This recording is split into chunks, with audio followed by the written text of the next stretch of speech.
dia, Brasil, bom dia, Portugal. Está a começar mais um Notícias Quebrando, a sua torta de cereja estragada de notícias do The Library is Open. Eu sou Cairo. Eu sou o Rodrigo e hoje nós já vamos começar com o boletim Greg Reyes, o seu drops de notícias sobre RuPaul, Drag Race, correlatos e escândalos. Pois é, gente, a Season 12 começou e a temporada do cancelamento também. Acontecerão algumas coisas bastante delicadas, bastante complicadas que a gente vai contar para vocês aqui. A primeira delas é que a Sherry Pie, participante aí da segunda Big Opening da 12ª temporada, está oficialmente desqualificada de RuPaul's Drag Race Season 12. Escândalo! Se vocês já assistiram o episódio que foi ao ar nessa última sexta-feira na VH1, vocês deram de cara tanto no início do episódio principal quanto no início do Untucked com o seguinte disclaimer. À luz dos recentes acontecimentos e também da declaração de Sherry Pie foi desclassificada de RuPaul's Drag Race. Em respeito ao trabalho duro das outras queens, a VH1 vai exibir a temporada conforme planejado. Cheryl não aparecerá na grande finale, agendada para ser filmada no final desta primavera. Este comunicado é atribuído a um spokesperson, relações públicas da VH1 e World of Wonder. Não só na introdução dos episódios, mas esse disclaimer, esse statement aí, foi publicado nos canais sociais dos envolvidos, né? Então, RuPaul's Drag Race, World of Wonder e VH1. O que aconteceu para Sherry Pie ser desclassificada? O que aconteceu foi o seguinte. Primeiro, que já estava rolando aí algumas polêmicas envolvendo Sherry Pie, cujo nome real é Joey Guglielmelli. Primeiro dizendo que ela tinha sido acusada de roubar shows de outras drags em Nova York, o que, inclusive, segundo a fonte de onde a gente tirou aqui, é uma coisa bastante comum, porque a cena de Nova York é bastante competitiva, mas já estavam rolando aí alguns rumores relacionados a Sherry Pie praticando catfishing na internet. Mas tudo explodiu de verdade no último dia 4 de março, quando uma pessoa chamada Ben Shimkus, acho ok falar o nome dele, porque ele postou publicamente, né, no Facebook, a sua história.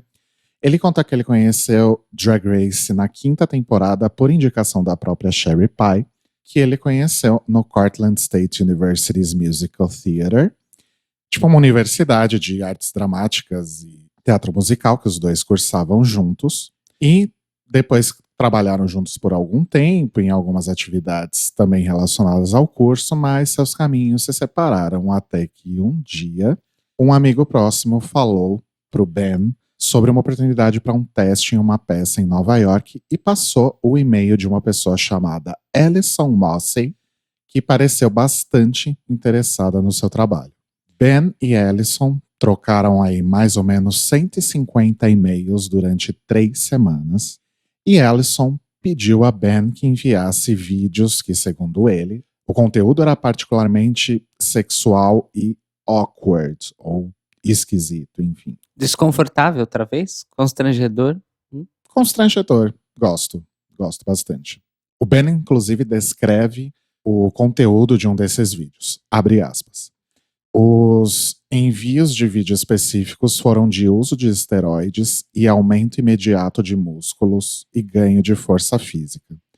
O personagem, que ele interpretava nesses vídeos, Jeff, fala sobre o quanto suas axilas começaram a cheirar mal e o quanto ele gostava disso.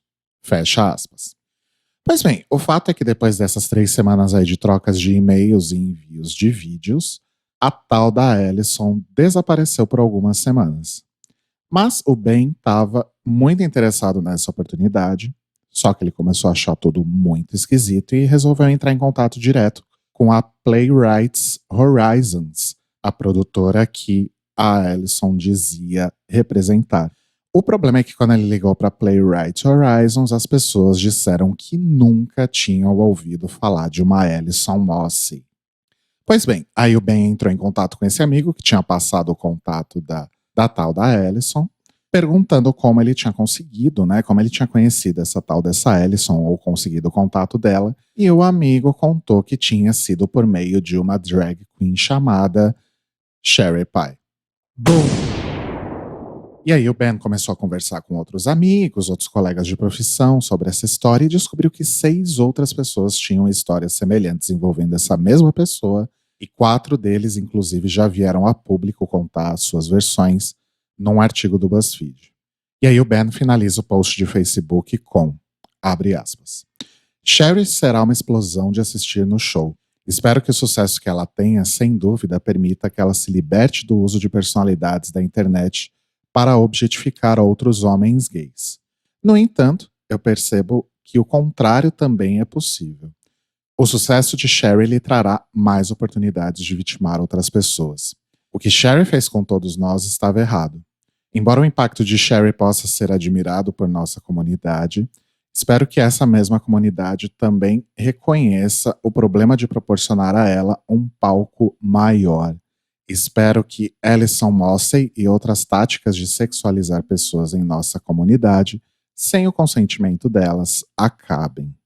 Fecha aspas. Pois bem, o fato é que isso aconteceu no dia 4 de março, e aí, na madrugada da última sexta-feira, dia 6 de março, Sherry Pie veio a público por meio do seu perfil no Facebook e fez a seguinte declaração, abre aspas. Aqui é o Joey. Quero começar dizendo como sinto muito por ter causado tanto trauma e dor e quão terrivelmente envergonhado e enojado estou comigo mesmo.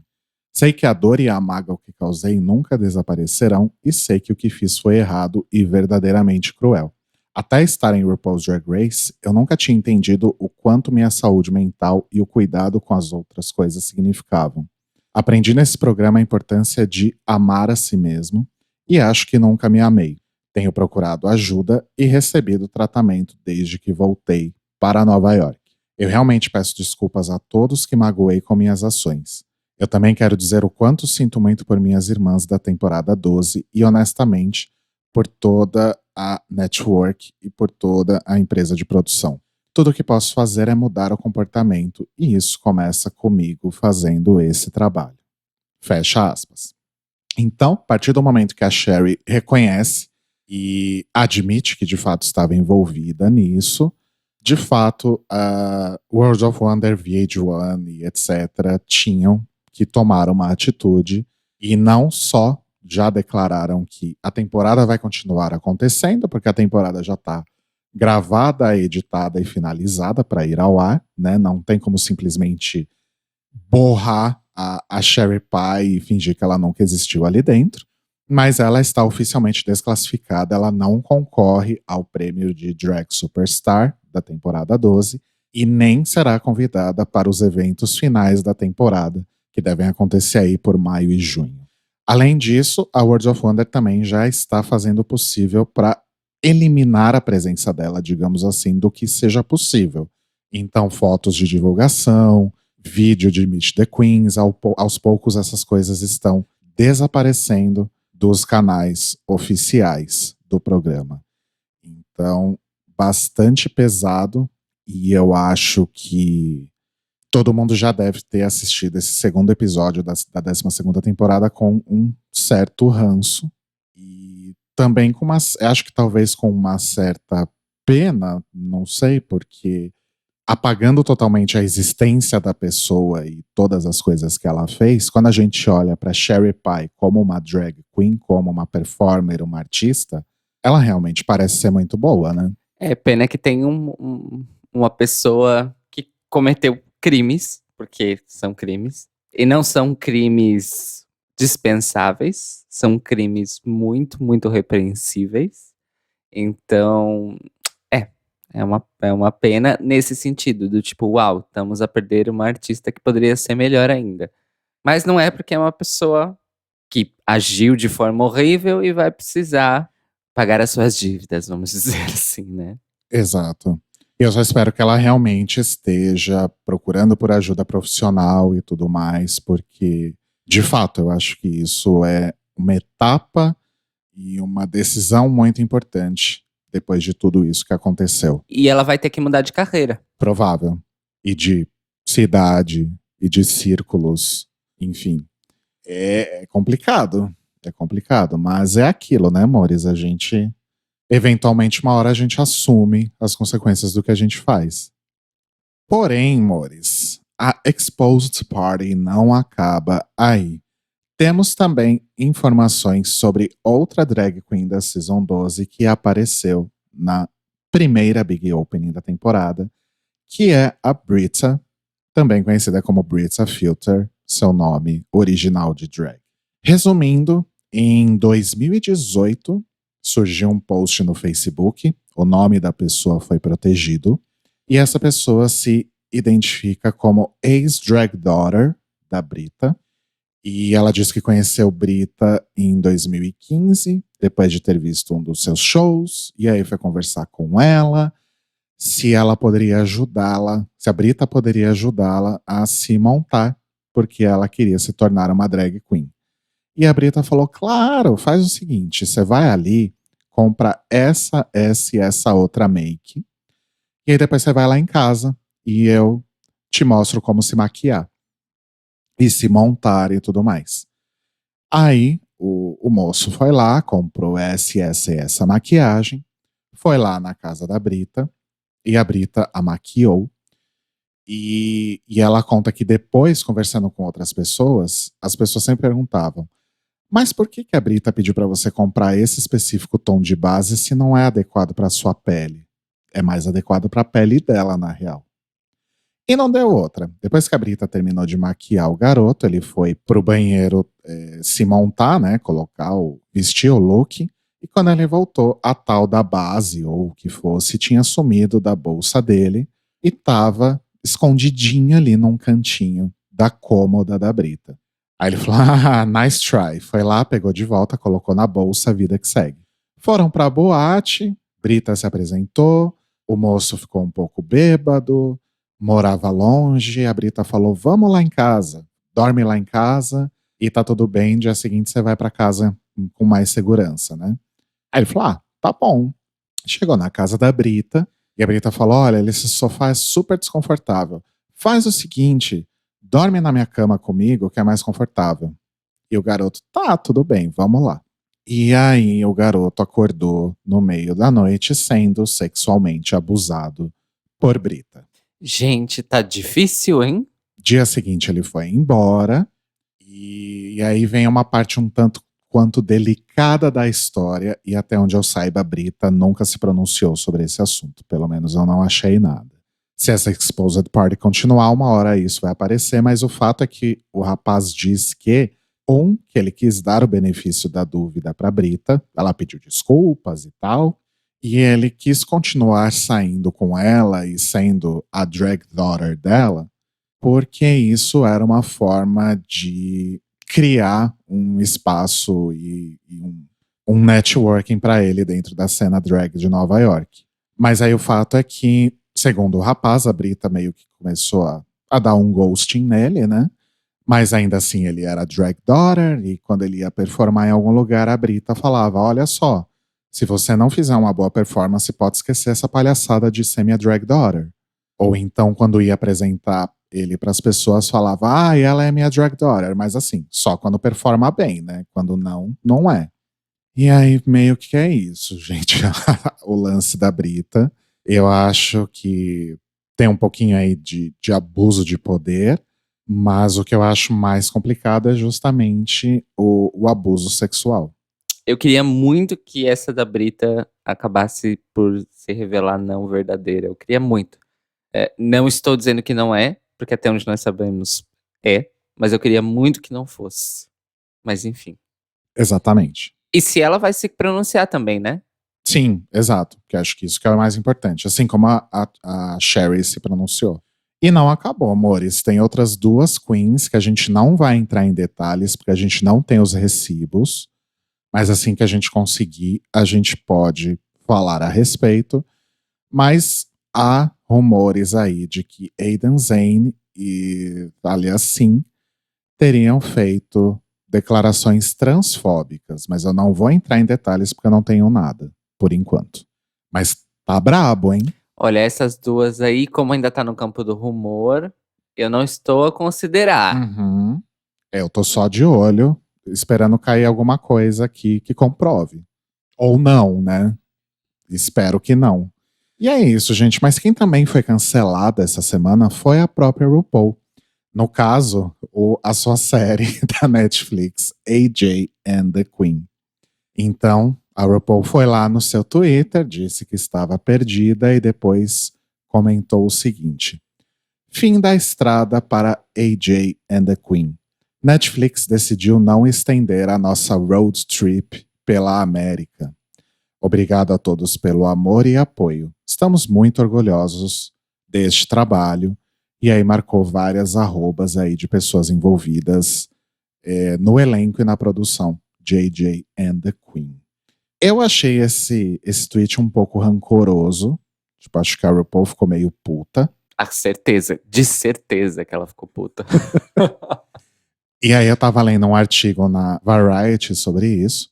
E o Daniel Daddario, que é um dos críticos da Variety, fez o seguinte comentário sobre o show. Infelizmente, AJ and the Queen tem pouco a mostrar além da própria RuPaul, elevando o carisma da estrela em uma história irregular e inconstante e acreditando que o glamour é tudo que vai salvar o dia. Tá errado? Não acho muito. Mas enfim, fato é que acaba aí bem precocemente a história de Ruby Red e da garota AJ. Ou, sei lá, vai que alguém resolve comprar e produzir uma segunda temporada, né? Quem compraria? Essa é a pergunta, né? Enfim. A VH1 não produz conteúdo ficcional, por exemplo. Pois é. E a Showtime também não. A Showtime produz, né? A Showtime sim, a Showtime sim. Mas eu não sei. Sei lá, ai, a RuPaul tá bem, vai sair uma série sobre a vida dela em breve. E é o segundo cancelamento que a RuPaul sofre nos últimos meses, né? Porque aquele talk show horroroso foi cancelado também. Ela não pode ganhar todas, afinal de contas. Exatamente. Não é todos os Emmys de todas as categorias que ela vai conseguir nessa vida. Mas Pois ok. Uma outra notícia, dessa vez muito legal que tá rolando aí, é sobre a nossa querida Honey Mahogany. Lembram da Honey Mahogany? Quinta temporada de Drag Race, aquela dos caftãs maravilhosos, enfim. O fato é que nos últimos anos, a Honey Mahogany tem se envolvido muito na política. Ela é do estado da Califórnia, então ela está muito envolvida com as questões ali de São Francisco e principalmente das áreas mais LGBT de São Francisco, que deve ser 90% da cidade. Não, mentira, não é assim também. Mas outra coisa muito importante também, nos últimos anos, a Honey Mahogany se identificou e saiu aí do armário como uma mulher trans, que é uma coisa que eu acho que não foi muito divulgado nos últimos tempos. Mas enfim, o fato é que tá rolando aí uma notícia dizendo que a Honey Mahogany fez história ao ser a primeira mulher negra e trans a ser eleita a um cargo político na Califórnia. Eu fui dar uma olhada nas notícias e a gente sabe que eleições nos Estados Unidos, independentemente do cargo, são coisas um tanto quanto complicadas, para o Congresso também, mas o que eu entendi foi o seguinte: não só a Honey, mas outros 13 Congress people aí da sua área, o Distrito 17, estão quase eleitos, porque tem aquele lance nos Estados Unidos das eleições, eventualmente as pessoas enviam as cédulas por correio e esse tipo de coisa, e blá blá blá. E até o momento que essa matéria que eu li tinha sido fechada, que foi no dia 4, eles não tinham recebido todas as cédulas, todos os ballots ainda. Inclusive, esse ano foi um tanto quanto decepcionante, porque apenas 46 mil ballots foram enviados por e-mail antes do dia da eleição, que é menos aí de 10% do esperado. Mas, de qualquer forma, a Proposition D, que é justamente pela qual a Honey Mahogany advoga, que propõe um imposto para proprietários de imóveis que ficam vagos por mais de 6 meses sem nenhum tipo de ocupação.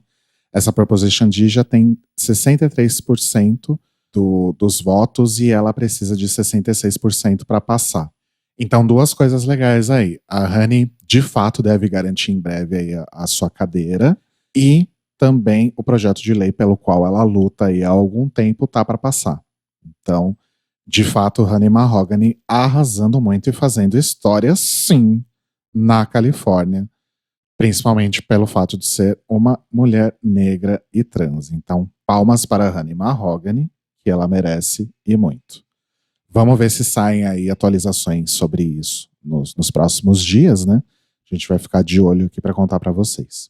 E, para terminar o Greg Race, a gente conta que aquele projeto flopado do ano passado, chamado Drag Me Down the Aisle, que envolvia aí participações de Jujubee, Alexis Michelle, Thorgy Thor e Bibi Zahara Benet, está de volta. Depois do piloto fracassado exibido no ano passado, elas estão de volta agora com o nome de Dragnificent. É isso? Dragnificent. Dragnificent. Dragnificent, exatamente, é isso aí. O que eu falei? Dragnificent? Você achou que era o drag e efficient, mas é drag e magnificent. Nossa, gente, que nome horrível. Ok. É magnífico, mas não é eficiente, Rodrigo.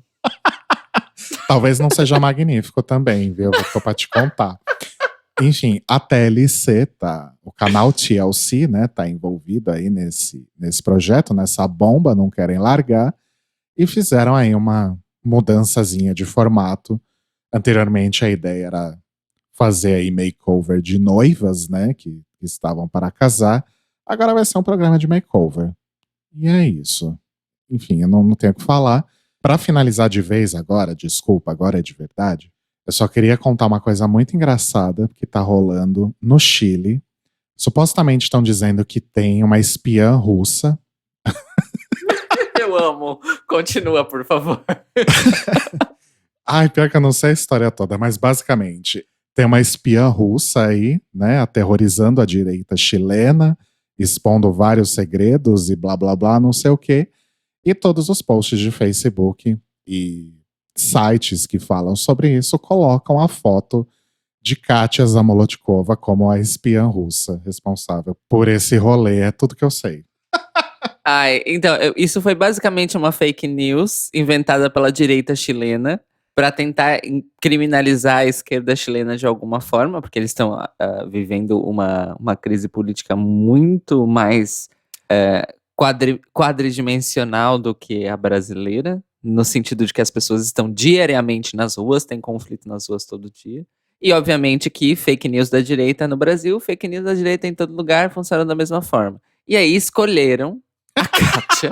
Quem foi a pessoa ignorante ou quem foi essa pessoa que fez isso de propósito também? Sim. Será que é um infiltrado da esquerda na direita?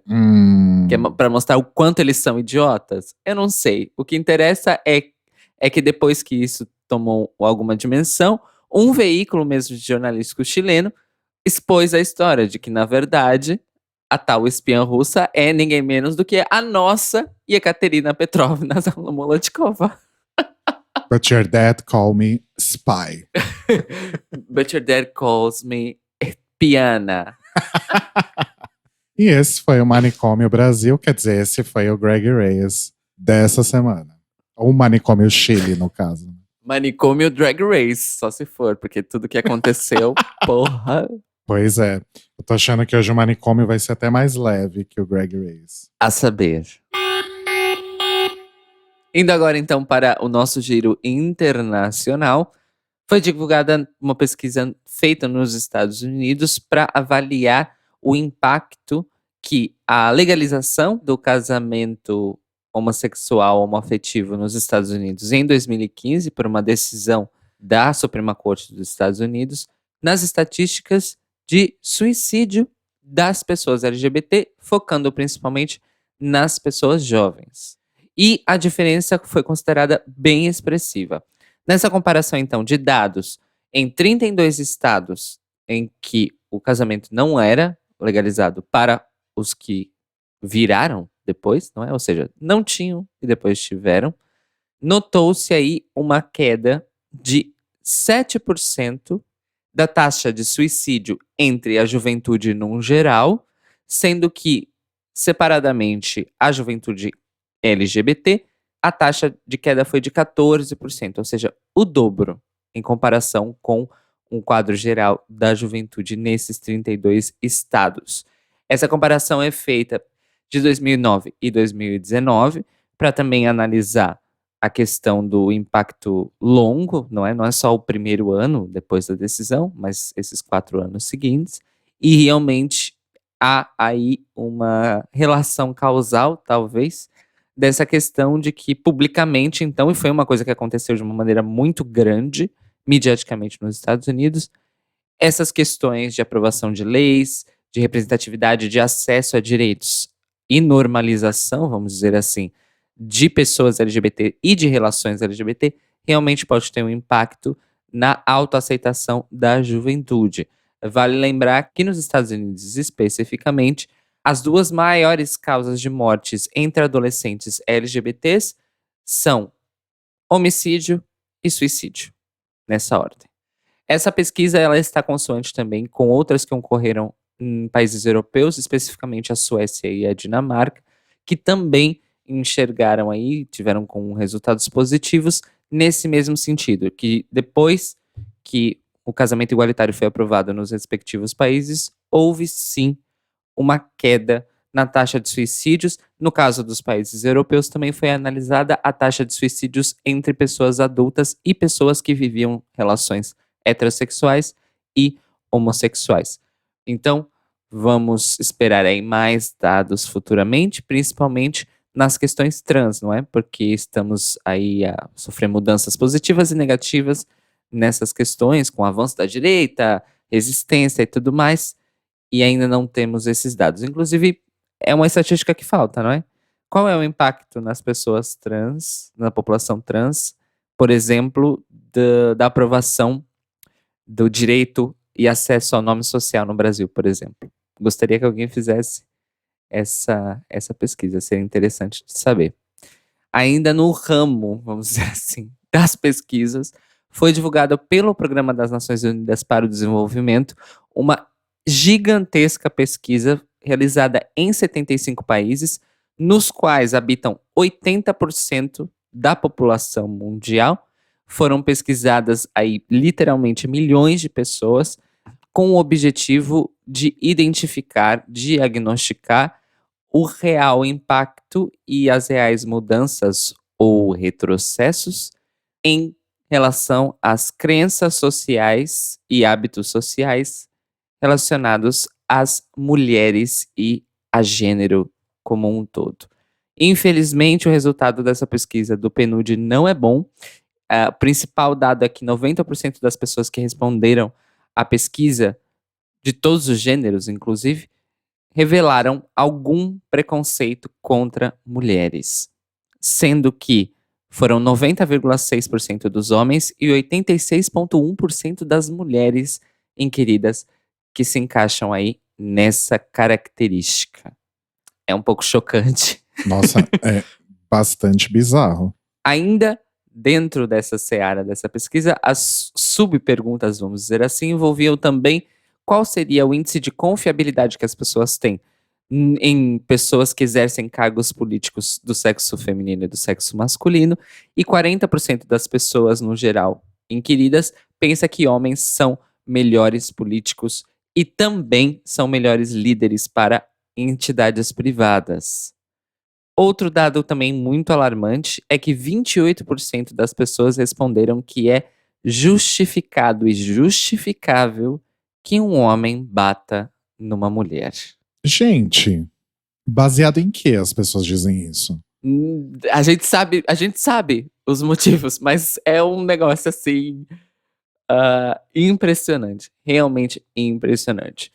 Outro ponto também de destaque dessa pesquisa do PNUD é a questão de proporção entre a real população de mulheres que temos no mundo e a sua representação nas esferas pública e privada em âmbitos de liderança. Então, essa pesquisa trouxe um dado aqui de que apesar das mulheres corresponderem aí a entre 51% e 52% da população mundial, apenas 24% dos assentos de deputados no mundo são ocupados por mulheres. E apenas 10, eu vou repetir, 10 mulheres chefes de governo em 193 países do mundo que fazem parte das Nações Unidas. No mundo das empresas, no mundo do trabalho, a discrepância da remuneração mantém-se, aqueles dados que a gente sabe, não é que uma mulher pode ganhar até menos da metade, até 40% do que um homem na mesma posição, nas mesmas funções e no mesmo cargo. E a questão dos cargos executivos também é muito preocupante. Dentre as 500 maiores empresas do mundo em valor, não é realmente em lucro, em faturamento, menos de 6% dos executivos são mulheres.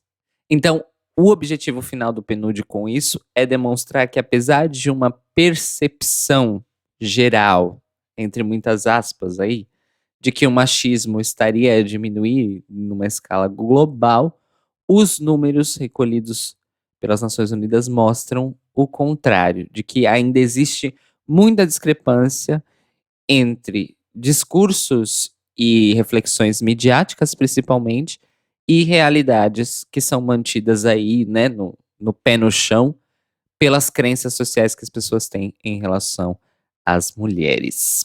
Ou seja, tá diminuindo pra quem? A gente sabe pra quem, mas fica aí a reflexandra para esse 8 de março, que inclusive foi ontem, né? O Dia Internacional da Luta das Mulheres. É isso que eu ia mencionar, que esse episódio tá indo ao ar justamente um dia depois do Dia Internacional das Mulheres.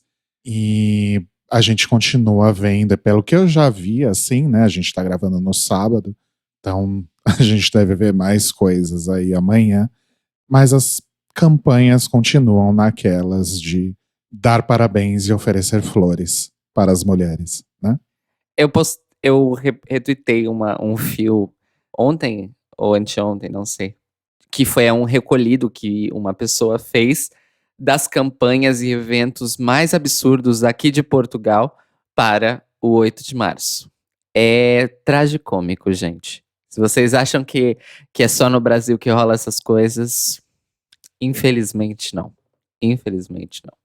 Para terminar então o nosso giro internacional, uma notícia muito curiosa.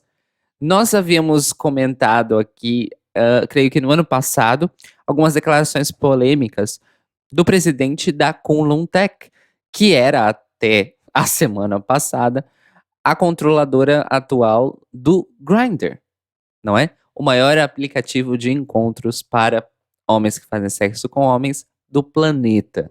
Depois de uma decisão do Comitê de Investimento Estrangeiro nos Estados Unidos, que é onde reside, de fato, a empresa, a Kunlun foi obrigada a vender o aplicativo e ele foi finalmente comprado por 608,5 milhões de dólares para uma empresa norte-americana chamada São Vicente Acquisition, que é uma holding aí de administração de empresas, não é? E assets e essas coisas aí do mundo empresarial.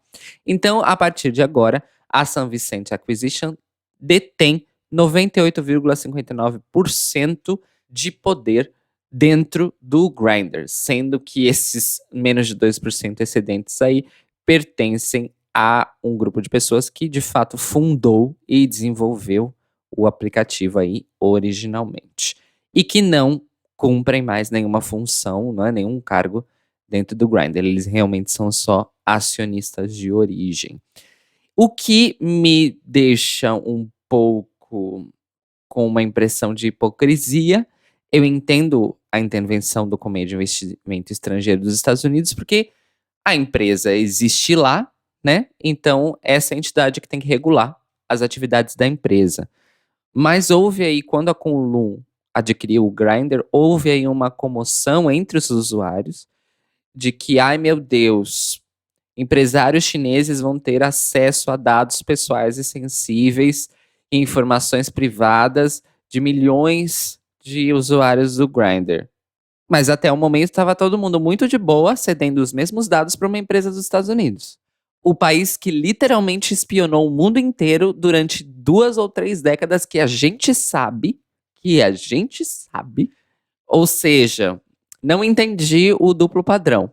Mas enfim, é isso que está acontecendo. O Grindr então voltou a ser controlado totalmente por entidades dos Estados Unidos. E assim termina o nosso giro internacional de hoje. Independente de quem esteja responsável pelo controle da empresa e do serviço, acho que um dos grandes problemas é que as pessoas realmente não se importam em fornecer dados ou ler políticas de privacidade, né? Absolutamente não. Desde que o serviço esteja servindo, funcionando para elas, elas estão ok com fornecer as informações, não é verdade?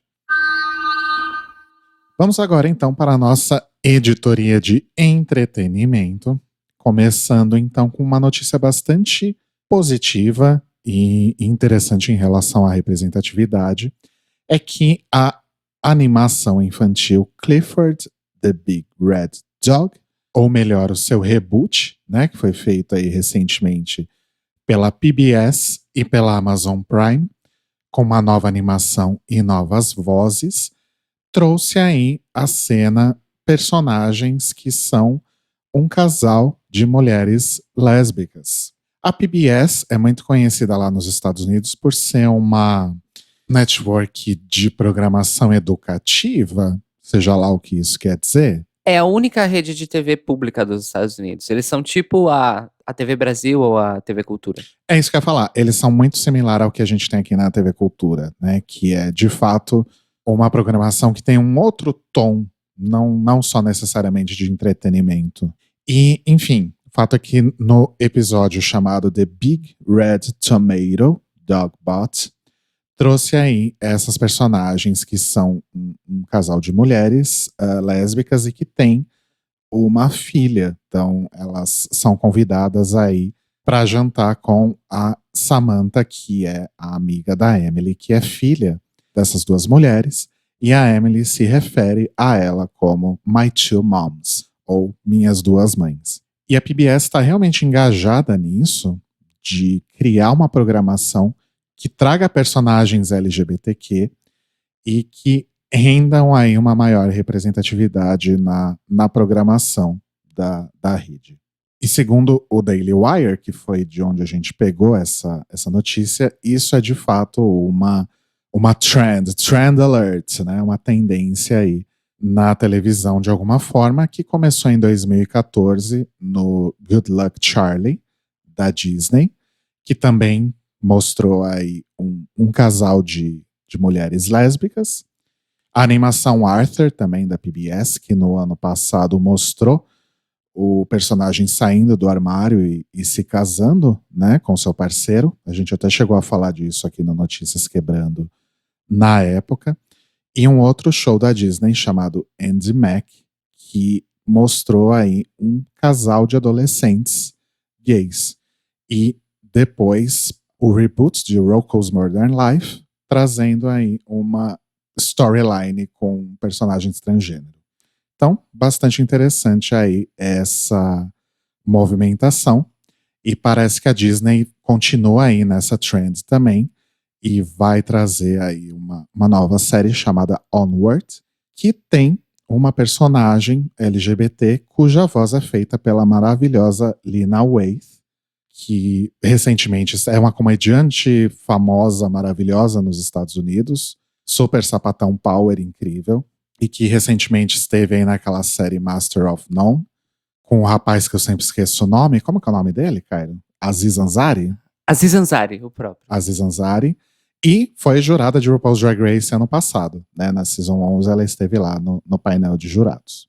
Então, bastante interessante aí essa movimentação na TV com uma programação voltada ao público infanto-juvenil, com personagens mais diversos, principalmente relacionados ao universo LGBTQ. Vamos monitorar aí o que acontece. Outra coisa interessante que está acontecendo na televisão é o lançamento da série Defining Moments with Ozzy. A Ozzy é uma empresa de mídia e entretenimento que, segundo o seu statement lá no site deles, produz um conteúdo que se propõe a desafiar o status quo e as convenções e contar histórias de pessoas de todos os cantos do globo por meio da televisão, festivais, podcasts, notícias, etc. E essa nova série, em parceria com a Hulu, é uma série de documentos biográficos sobre o caminho de várias celebridades rumo ao sucesso. E o que pauta é a escolha dessas celebridades, dessas pessoas e dessas trajetórias, são as suas relações com questões relacionadas a racismo, com diferentes capacidades, com a inclusão LGBTQ+, e etc. E um dos episódios é justamente com a maravilhosa Dominique Jackson, a Electra de Pose, que vai contar aí um pouco da sua vida como uma artista trans, né? Como uma mulher trans que faz arte, que atua, que trabalha com entretenimento e como que foi a sua jornada e o que ela enfrenta no seu dia a dia. Então, lá no site da Ozzy tem um texto escrito pela própria Dominique, inclusive, falando um pouco sobre isso. Vou ler só o olho do artigo, que é, abre aspas, muitos dos homens que matam mulheres trans estavam em algum tipo de relacionamento com elas. E, de repente, eles passam a achar que se você está com uma mulher trans, você é gay. Fecha aspas. Então, de fato, já viram o tom, né? Mas o artigo realmente é bem foda, é bem importante, é bem impactante. E a gente vai deixar o link na descrição para vocês darem uma lida. E vamos ver como é que vai ser o acesso aí a Defining Moments with Ozzy. Como a gente não tem Hulu aqui no Brasil, pelo menos, já sabem, né? Não preciso nem continuar. E outra notícia muito foda, muito incrível, é que no dia 11 de abril em Londres vai rolar o primeiro Muslim LGBT Pride Event. Ou seja, o primeiro evento do orgulho LGBT muçulmano. É um evento que vai trazer workshops, painéis, performances, feirinha ali de comida, com exibição de filmes, DJs e etc. E vai trazer aí personalidades bastante importantes desse meio, como Amro Al-Qadi, que é um performer queer, ele é britânico-iraquiano. Blatty Money, que é uma ativista e historiadora, ela é uma mulher bissexual. E Azifa Lahore, que é uma transativista e é a primeira drag queen muçulmana fora do armário, digamos assim, porque tá First Out Muslim Drag Queen, acho que é isso, né? Então é um evento bastante importante e relevante, primeiro porque traz uma série de pessoas extremamente relevantes para essa comunidade, e acontece aí em uma das maiores cidades do mundo. Então, se por acaso você estiver ali pertinho de Londres, por volta do dia 11 de abril, você pode se informar aí sobre ingressos no imanfest2020.eventbrite.com.uk. E vamos até colocar no calendário para ficar de olho depois para falar da repercussão desse evento, hein? Se você, inclusive, se está nos ouvindo nesse momento, for ao evento, por favor, mande depoimentos. E então vamos finalmente aterrissar no Manicômio Brasil S.A. de hoje.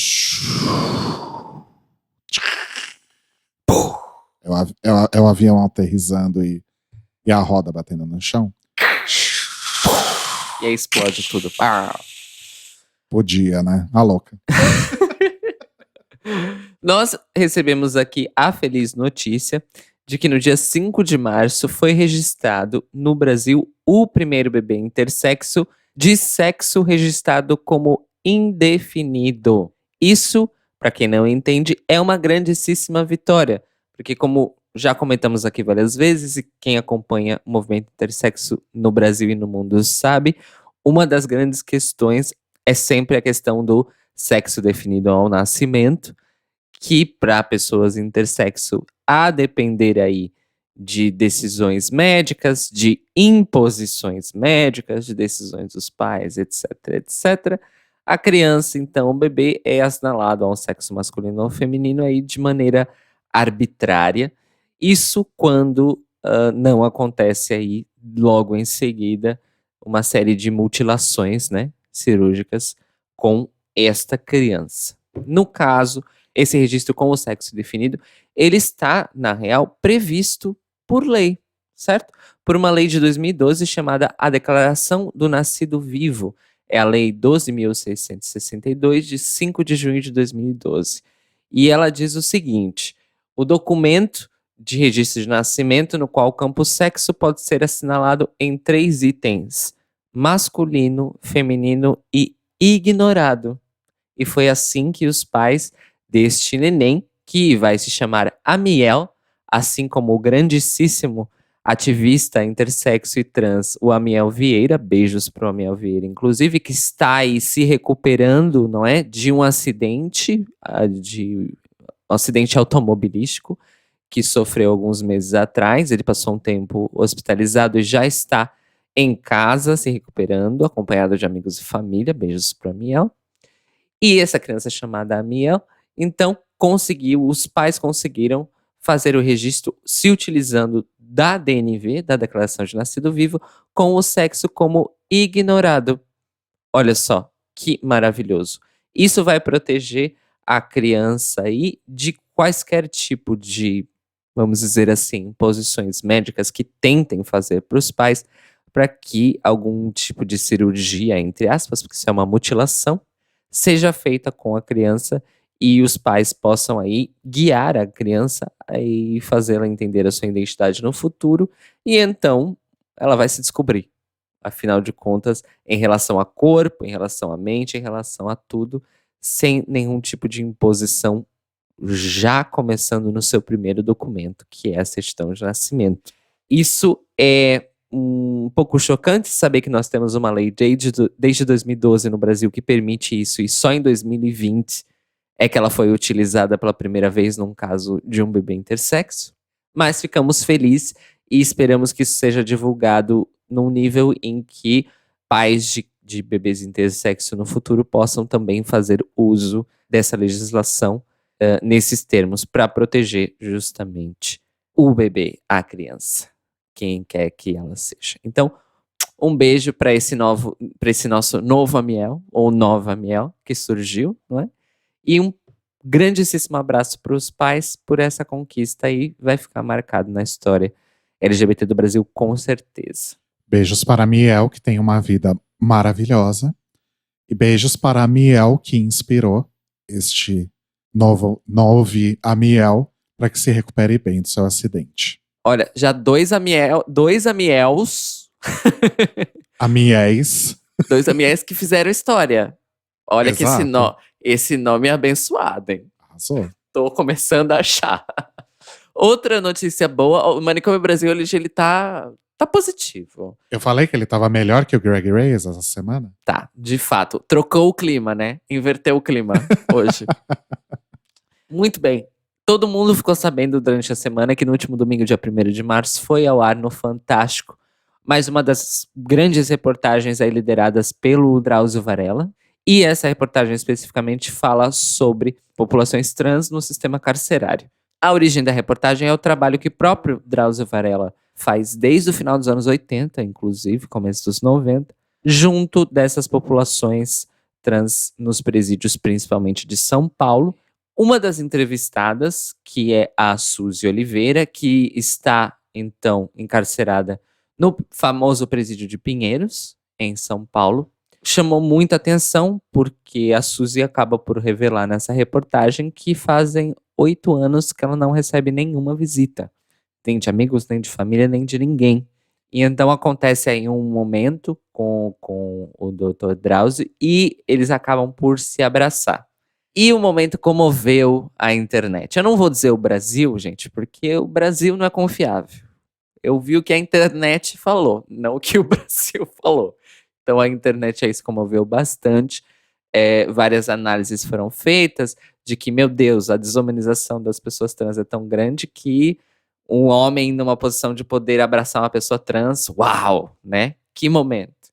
Mas, de fato, o foco se manteve realmente na própria história da Suzy e das outras detentas que foram entrevistadas pelo Drauzio.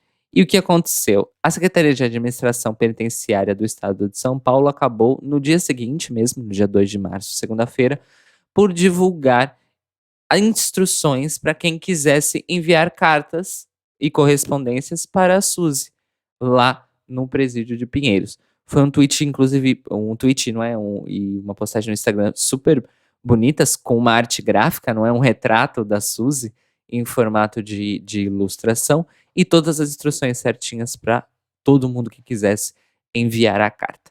O resultado, até essa última sexta-feira, o dia de ontem, a Suzy já havia recebido aí 234 cartas, Uau! sendo que no meio dessas correspondências todas tinham também 16 livros e várias caixas de chocolate. Adoro. Então as pessoas não mandaram apenas cartas para Suzy, elas também mandaram presentes para Suzy. E pelo visto isso vai continuar. Já tem pessoas se organizando não somente para se mobilizar para fazer algo pela Suzy, mas também pela Lola, que é outra protagonista da reportagem. No caso, a Lola, ela termina a reportagem já no regime de liberdade provisória. Então ela sai do presídio e vai morar com os pais, só que quando ela mora com a família, ela é obrigada a se esconder, porque a família simplesmente não aceita a questão de gênero dela. E também tem pessoas se organizando em relação a Lola. Então, vamos estar acompanhando com certeza a vida dessas meninas aí, que saberemos mais delas, eu tenho absoluta certeza. E fiquei muito feliz dessa reportagem ter sido veiculada justamente num lastro aí, inclusive nós chegamos a noticiar isso ao longo do ano passado, de várias mudanças nas cortes do país e, enfim, de quem decide como as coisas acontecem em relação a pessoas LGBT, especificamente pessoas trans, no sistema penitenciário do Brasil. Nós vamos, obviamente, deixar o link da reportagem aqui na descrição para todo mundo assistir, que vale muito a pena. É boa de verdade. Vale mesmo. Uhum. Nós tivemos o anúncio, então, nessa última sexta também, do lançamento da série documental Marielle, o documentário, que é uma produção original do Globoplay, a plataforma de streaming do Grupo Globo, que terá 6 episódios, entre 40 e 65 minutos, e estarão todos disponíveis a partir do dia 13 de março, que é um dia antes de quando se completam aí 2 anos exatos da execução da Marielle e do Anderson. A série, no caso, vai tratar a vida anterior, não é? Antes da tragédia, tanto da Marielle quanto do Anderson. E o primeiro episódio vai ser exibido aí como uma espécie de teaser, não é? De chamariz, no dia 12 de março, logo após o BBB 20, na própria Rede Globo de televisão. Então, quem puder ir assistir no dia 12 seria interessante. Eu espero conseguir acesso a isso do lado de cá, do oceano, não sei como, mas vou dar meu jeito. E eu fiquei muito curioso para assistir, apesar de estar decepcionado, porque as 3 pessoas à frente do projeto, que são diretores, roteiristas, produtores, que são o Ricardo Vilela, a Eliane Scardovelli e o Caio Cavecchini, são 3 pessoas brancas. Isso me deixou um pouquinho decepcionado, mas vou assistir, mesmo porque a gente não conhece tanto da história da Marielle assim, a não ser coisas relacionadas justamente à morte dela, né? Então eu acho que é uma boa oportunidade da gente conhecer mais a vida da Marielle e o trabalho dela. E do Anderson também, porque a gente sabe que a Marielle tem destaque porque ela era o alvo principal, mas o Anderson também foi uma vida tirada, outra família aí que sofreu uma grande perda. Então acho que a gente também merece saber quem foi o Anderson, não é? Afinal, ele não era um vereador importante, mas ele ainda era um trabalhador, né? Então, porque também na sexta-feira foi anunciada uma série ficcional que vai ser produzida sobre a vida da Marielle, e infelizmente as pessoas que estão envolvidas nós sabemos que não são confiáveis para contar esse tipo de história. No caso, a série ficcional sobre a vida da Marielle vai ser lançada supostamente no ano que vem, 2021, está em fase de pré-produção, com gravações marcadas aí supostamente para o segundo semestre de 2020, e já com 2 temporadas previstas. Supostamente a primeira temporada vai ser uma biografia da Marielle, ou seja, a vida dela desde criança, desde o nascimento. E a segunda temporada vai tratar especificamente do escopo da carreira dela, que acabou desembocando aí na execução da mesma. No caso, as pessoas não confiáveis envolvidas são a Antônia Pellegrino e o Jorge Moura serão os roteiristas principais da série. No caso, a Antônia Pellegrino foi a roteirista de Tim Maia, que apesar de ser um filme barra minissérie divertidos, tem seríssimos problemas em relação à acurácia de como certas coisas aconteceram e sobre o próprio Tim Maia. Vulgo passação de pano para Tim Maia e para Roberto Carlos. É nesse que o Babu do Big Brother interpreta o Tim Maia ou não? Exatamente. Mas essas 2 pessoas são fichinha no sentido de desconfiança em relação ao diretor. Você tem algum chute, Rodrigo, de quem vai ser o diretor dessa série? Não, hein, mas eu tô com medo já. É o José Padilha. Difícil, né? Puxado. Tá, até agora eu tava relevando, mas depois dessa não dá. Não dá mesmo. José Padilha, a pessoa que fez O Mecanismo. E Tropa de Elite pega um, pega geral. Como é que era a música? Não lembro. Ah, também não lembro e continuo preferindo não lembrar. Enfim, vamos esperar então a série ficcional para saber qual é. Ou não, né? Ah, mas a partir dessa semana já vamos poder assistir a série documental. Espero boas coisas, realmente. Vamos então para o campo das leis. Eu acho que a gente nunca falou tanto de STF quanto nos últimos 365 dias neste podcast. Oh, yeah. Porque nessa quarta está prevista o julgamento de uma ação que foi levada ao STF para acabar com as restrições de doação de sangues feitas por homens que fazem sexo com homens. Que nós sabemos muito bem que no Brasil é uma situação extremamente complicada por causa de discriminação e preconceito e por algumas práticas, vamos dizer assim, ainda em efeito na saúde pública que discriminam essas pessoas de serem doadores de sangue simplesmente porque são homens que fazem sexo com homens. A ação, então, pretende questionar uma regra, entre muitas aspas, do Ministério da Saúde, que exige que homens que mantiveram relações sexuais com outros homens passem 1 ano sem ter relações sexuais com outros homens para poderem doar sangue.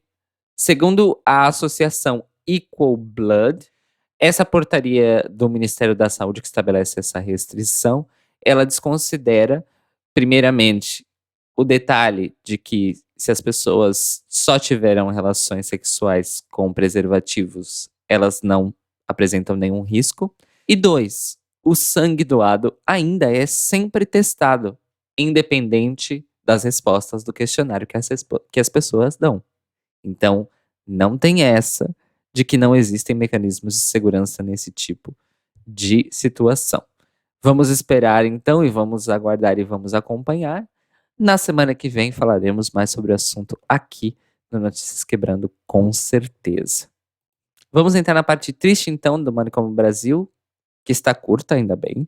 E essa é especial para os nossos e para as nossas ouvintes de Salvador. Nós recebemos a triste notícia no domingo 1º de março de que o Espaço Cultural Caras e Bocas, que era um dos bares LGBT mais conhecidos da capital baiana, anunciou o fechamento das portas nessa semana. A Rose Silva, que é uma das proprietárias da casa, anunciou nas redes sociais, tanto pessoais dela quanto do próprio espaço, que no dia 1º de abril se encerrarão as atividades do bar. Ele existe há 16 anos em Salvador e no endereço atual que eles estavam, que fica no centro da cidade, eles estavam lá há um pouco menos do que 2 anos. Segundo a própria Rose Silva também, nessa mensagem, ela diz que isso tudo é resultado de 8 meses seguidos em que eles sofreram 14 ataques por motivos de homofobia contra o espaço e contra clientes do espaço, a pedradas, a xingamentos, a várias coisas que aconteceram e que sempre que a polícia ou enfim a lei foi acionada para tomar alguma atitude durante esses 8 meses e 14 ataques, absolutamente nada foi feito e ninguém foi punido. E que mesmo assim elas acabaram se tornando réus de um dos processos que foi levado então à administração municipal e que determinou que, porque elas não estavam a cumprir as regras do alvará, elas tinham que fechar o espaço até o dia 1º de abril. E infelizmente, não é? As condições que elas têm no momento não permitem que elas continuem lutando pela abertura do espaço. Então a galera de Salvador fique muito, muito ligada para aproveitar este último mês lá no Espaço Cultural Caras e Bocas. Eu ainda não tenho nenhuma notícia se existe alguma mobilização para tentar salvar o espaço, mas esperamos então que a Rosi e as outras sócias e proprietárias consigam abrir um outro espaço, não é? E manter aí essa chama viva, por mais que seja num outro lugar. Nossa, gente, que coisa horrível isso. Péssimo, péssimo, péssimo, péssimo. 16 anos, gente. Um bar LGBT fica aberto 16 anos no Brasil. Nossa, é um recorde. Porra. Imagina Puta a merda. louca que já foi o espaço LGBT mais famoso do Brasil. Malemar chegou a 20. Pois é. E eu acho que o mais longínquo, e não era um bar, era uma boate mesmo, né? Um club. Acho que o mais longínquo foi o Nostromundo, né? A Nostromundo foi a única que superou os 20 anos de existência. E agora nós temos a Blue Space. E eu acho que o Bailão também deve estar chegando nos 20 anos, viu? Se não chegou já. Mas eu acho que vai ser agora, acho que vai ser nesses próximos anos. A Blue eu não sei se já chegou nos 20, acho que já, né? Eles comemoraram alguma coisa recentemente, mas eu não lembro se foi 15, talvez. Não sei mesmo. Pode ser. E tem a enfim, Túnel gente. também, mas deixa pra lá, senão a gente vai ficar dropping names aqui o resto do... Pra acabar o Manicômio Brasil, apenas para não perder o costume de deixar vocês informados sobre as merdas que são ditas no governo brasileiro, Bolsonaro fez uma declaração de que ser heterossexual é uma qualidade que um presidente deve ter, e o sinistro da educação, o Abraham Weintraub, disse que kit gay e Paulo Freire não têm vez no MEC do presidente Jair Bolsonaro. E assim termina o Manicômio Brasil S.A. de hoje. E o Notícias Quebrando teve informações do subreddit de RuPaul's Drag Race no Reddit, dos perfis de Twitter Chantei Fica Gay, Boy ____ Troy e RuPaul, da Entertainment Weekly, da Variety, do 48hills.org, do Upworthy, do Esquerda.net, da Exame, do Daily Wire, do Ozzy, do Twitter do Iman LGBTQ, do Twitter Allen_Pancake, da Folha, do G1, do Universa e do Observatório G. E agradecimentos especiais para todo mundo que contribuiu essa semana aí com ideias de pautas pra gente. Então, Inês Barreto, Fúvio Balsalobre, Sérgio Araújo, Sam e todas as bibliotecárias lá do nosso grupo exclusivo do Telegram, que deram várias bits de informações sobre esse caso da Sherry Pie. E nas indicações, o que temos hoje, Rô? Olha, eu não tenho visto nada de muito interessante nessas últimas 2 semanas, inclusive na semana passada que eu faltei. Eu basicamente tenho visto Big Brother e semana passada eu e o Telo vimos Next in Fashion, não terminamos ainda. Eu não vou falar sobre isso, porque eu não quero indicar, e outra porque provavelmente ele vai querer falar sobre isso. Mas eu ouvi alguns discos bons nesses últimos tempos, mas não tem nenhum que eu quero pensar. Falar bem rapidinho que eu ouvi o disco do Vampire Weekend do ano passado, que eu não tinha ouvido ainda, que é bem legal. Ouvi o novo da Grimes, mas acho que você já falou, Cairo, ou vai falar em algum momento. Eu não escutei, eu tô péssima de discos, gente. Eu tô muito desatualizada. Eu preciso me atualizar urgentemente. Eu não escutei o do Tame Impala, não escutei da Grimes. Eu tô atrasada. Eu vou deixar o da Grimes, então, para quando você ouvir. Se você quiser indicar, você vai saber falar sobre ela melhor que eu. Mas eu gostei, basicamente.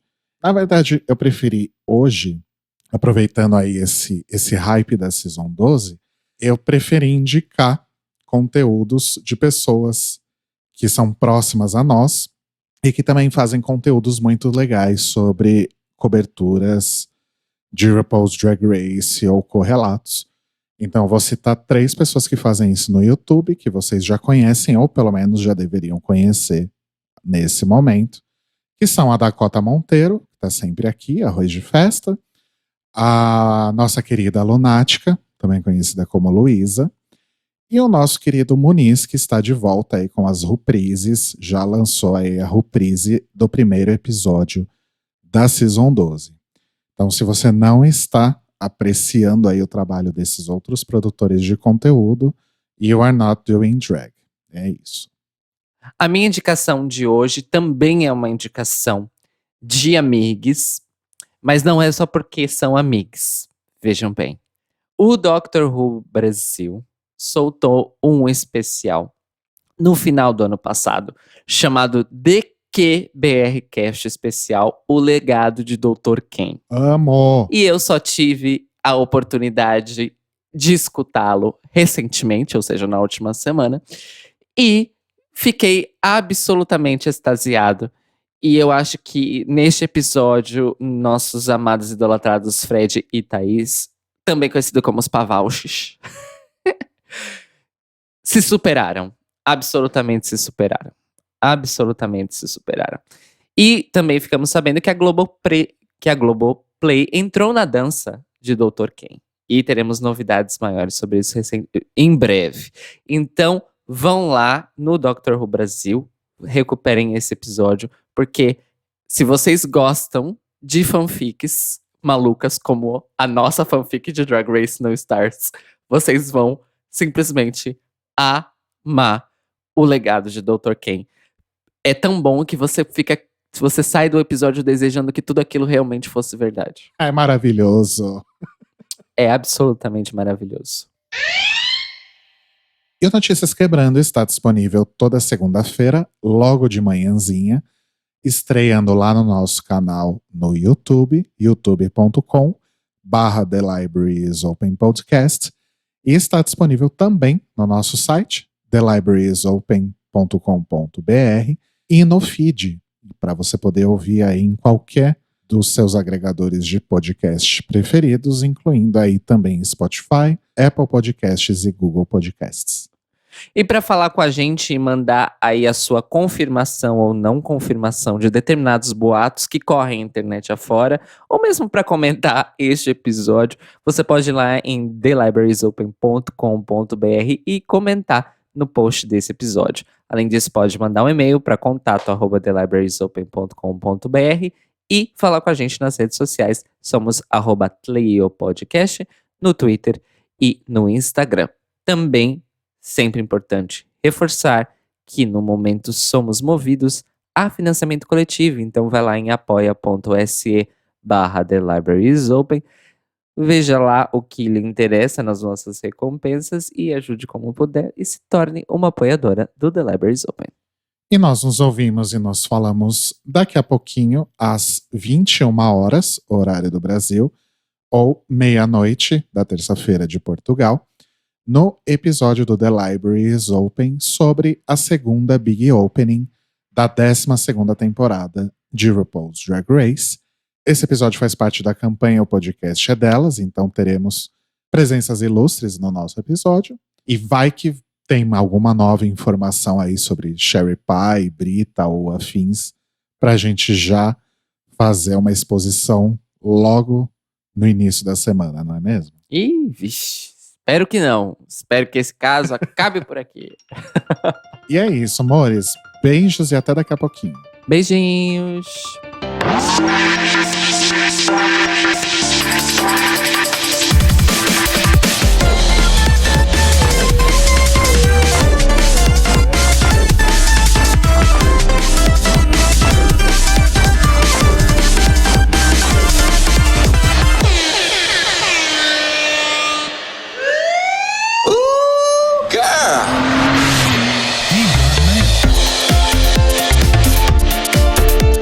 são os nossos queridos apoiadores que nos ajudam a fazer do Tlil um podcast cada vez melhor por meio da nossa campanha no Apoia-se.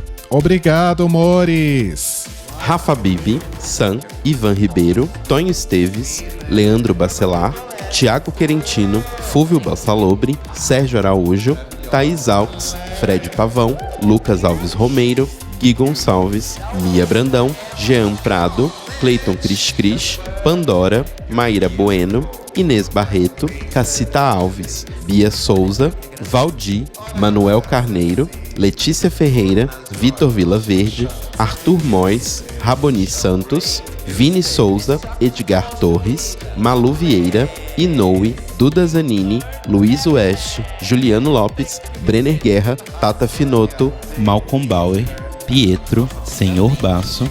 E se você quer ouvir o seu nome no final de todos os nossos episódios, vai lá em apoia.se/The Library is Open, confira as nossas metas, escolha suas recompensas e se torne uma apoiadora do The Library is Open. Este podcast faz parte do movimento LGBT Podcasters. Conheça outros podcasts através da hashtag LGBT Podcasters ou do site www.lgbtpodcasters.com.br.